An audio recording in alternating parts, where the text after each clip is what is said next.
lafiya. I think there is a little change in the way we are handling it. Initially, we have made it that all the discussions will come after the final presentation. But I think now the suggestion was that it's going to be better now so that the audience will not forget even what they have in mind to say about the universal health coverage. So the presenter can have his time to relax while the discussers can actually join us in the high table for the discussion regarding the challenges of attaining universal healthcare coverage. Thank you very much.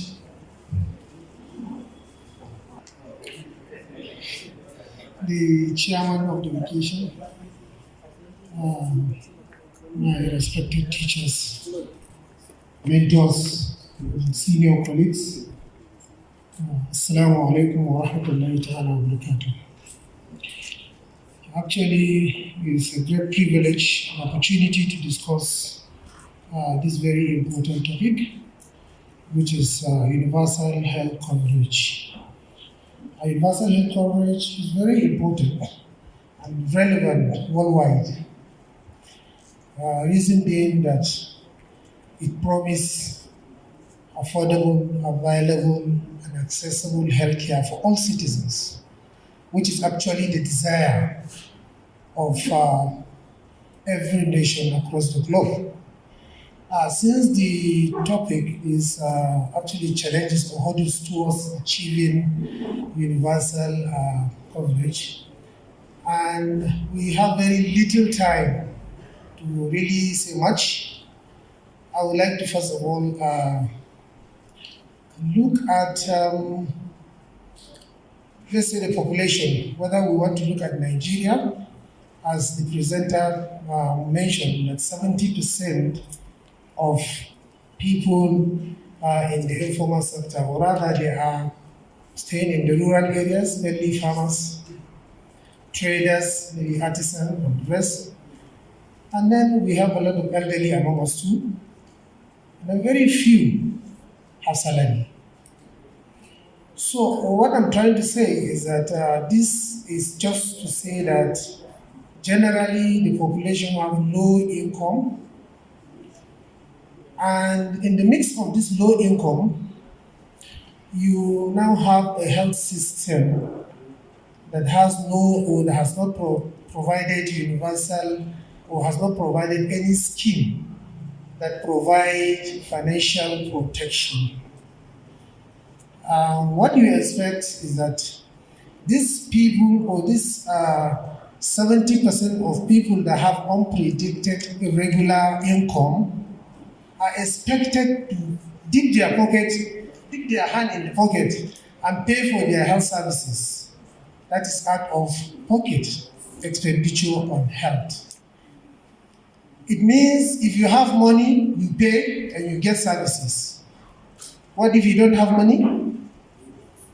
You stay. What is simply the implication is that we will live in a society with high disease burden that is capable of having a very sickly population that will be very unproductive. But that is not enough. You know, it is the system has no financial protection and is practicing with out-of-pocket. And one thing with out-of-pocket expenditure, it does not just give problem to the person affected. It has, because it has a way of making the cost of care to continue to go up. What do I mean? This is because the healthcare market, for example, is different from the normal market. If, for example, I want to go and buy, say, a laptop, maybe I want to go and buy HP laptop, and I'm a salary earner, I will plan it. Maybe by the end of the month, I can now go after the salary to pay for it. But in the healthcare market, you don't know when you will fall ill. That is the danger.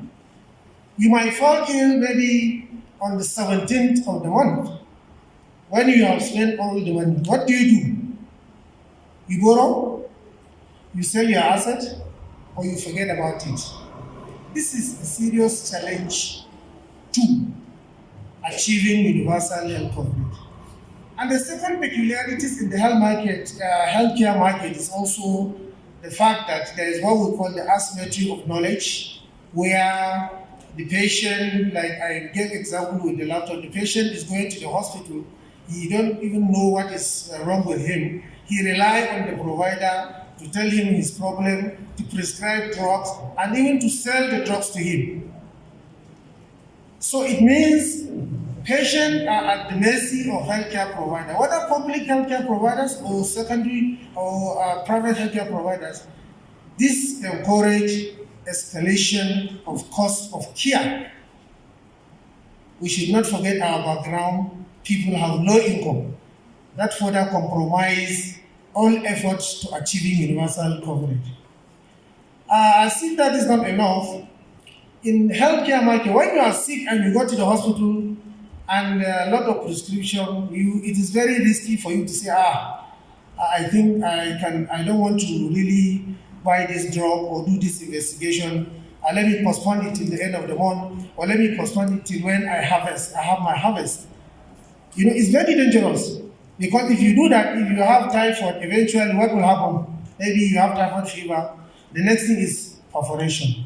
That is why any system that relies heavily on this out-of-pocket expenditure is really very, very dangerous, because the cost of care will go up and the patients that are supposed to benefit cannot benefit, and then it now makes this universal health coverage 1,000 miles away from achieving it.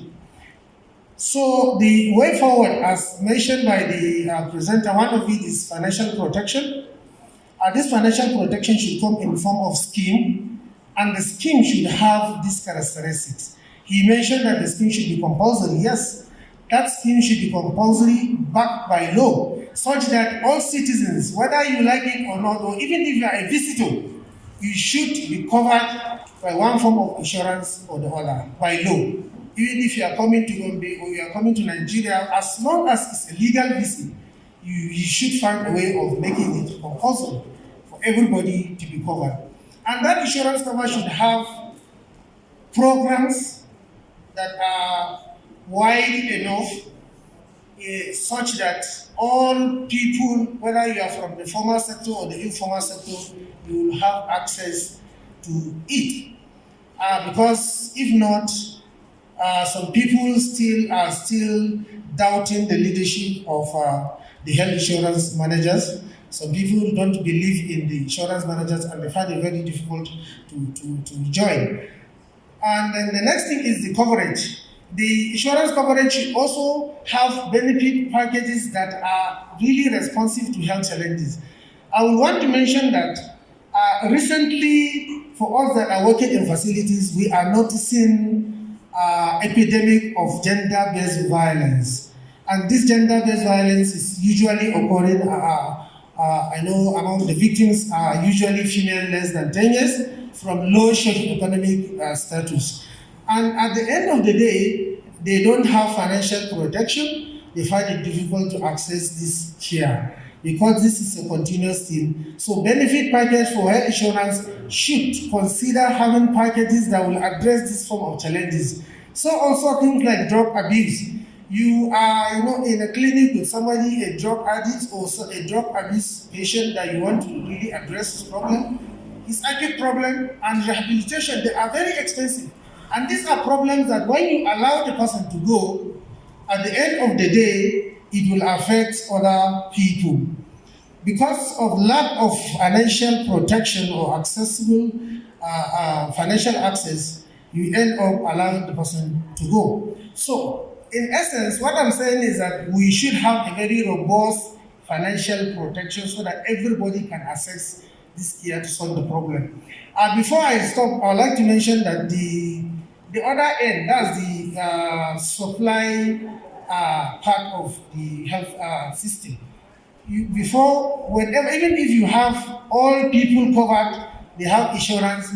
You must also be ready. You must also have the supply side to be ready in terms of infrastructure, in terms of medicine, in terms of, in terms of human resource. You should have competent workforce that will be able to convert this coverage to positive health outcomes. Thank you very much.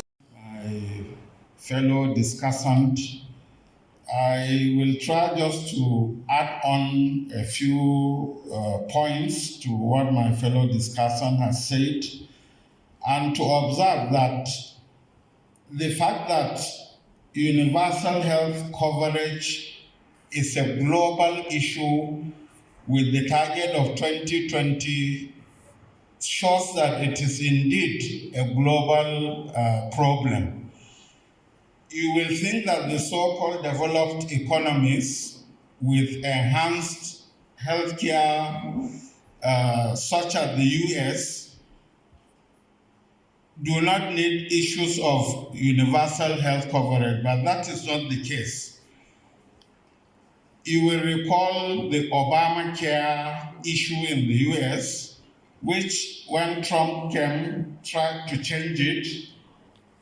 It had to do with a lot of vulnerable people in the US. If you will assume that they are there, but they are far from there. Healthcare in the US, apart from being very expensive, is also very unaffordable, and this is why they form a large part of this global medical tourism in India and so on.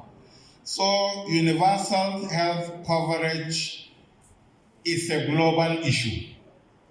Secondly, unfortunately, diseases do not select the wealthy.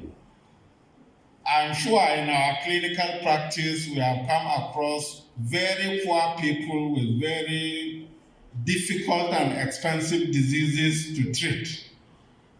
The example that I always recall is the muezzin, the ladan of one mosque in Kwadang, whose child has a heart problem, and it consumed his house. He sold his house. Between the PHC and the specialist hospital level, that money finished. By the time he was referred finally to the FTH, where the problem was identified and costed, he had nothing. And he was told it will require 900,000 to treat. Herein lies this poor ladan. When he got back to Kodon to mobilize support, I think he raised about 20-something thousand. So this is the effect of catastrophic health expenditure that universal health coverage would have avoided, and health insurance, like the presenter said, would have avoided that.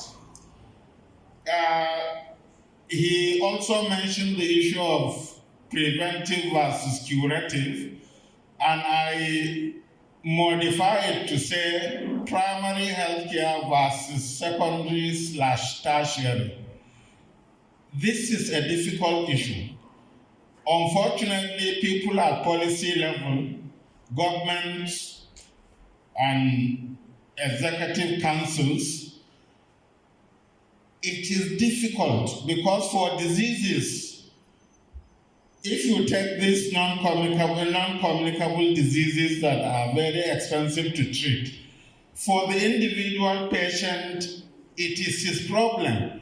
But from public health point of view, it's more efficient, for instance, to treat preventable diseases through immunization. If you are able to raise your routine immunization, the reward, if I will call it that, is so phenomenal.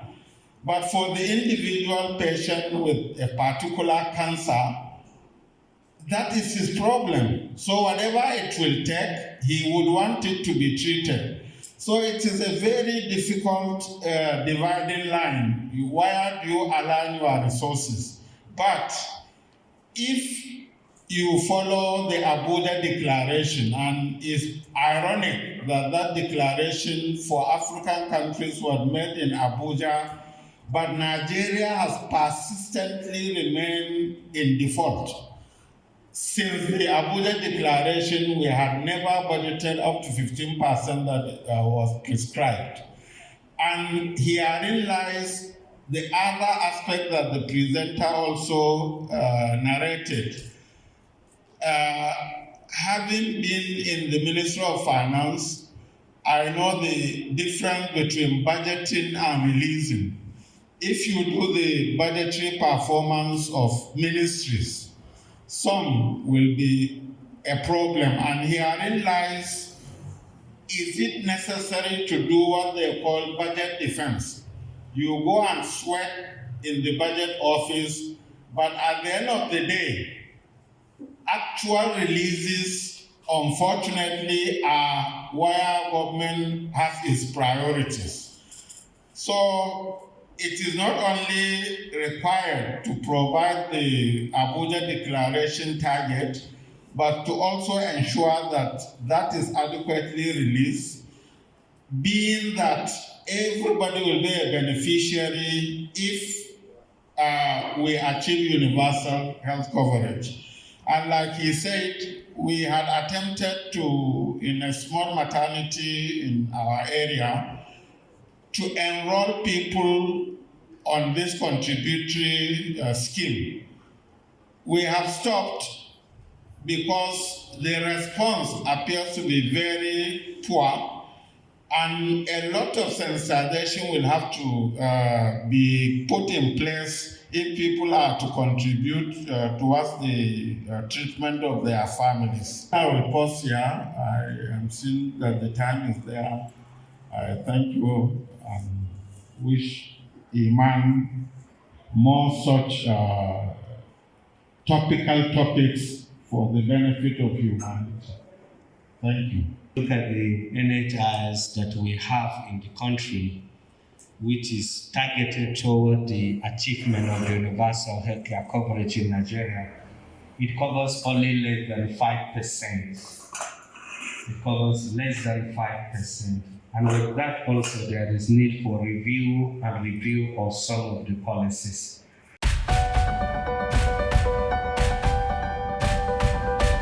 Taskar lafiya.